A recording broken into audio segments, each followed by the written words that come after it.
Bulang lang at homemade daing na bangus. Let's go.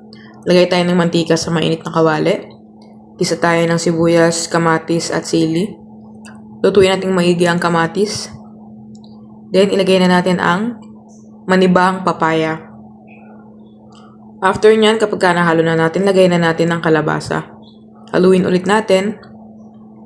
Then lagay na natin yung okra. Tapos lagyan na natin siya ng tubig.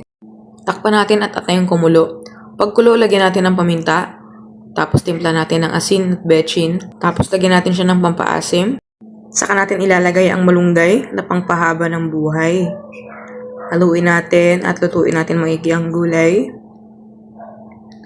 And then, luto na yan. Set aside muna natin kasi magluluto pa tayo ng homemade daing na bangus. Hindi ko na ganang hinagasan yung kawali kasi niyatamad na ako. Prito muna tayo ng bangus. Ayan, ilapag na natin ang 4 na pirasong bangus. Pagluto niya, baliktarin na natin. Sa akin, inuuna kong prituhin yung kaliskis niyang part para hindi siya madurog. Pagluto na, baliktarin na natin. At kapag luto na rin ang kabilang side, ano pa bang dapat gawin? Siyempre, hahanguin na natin.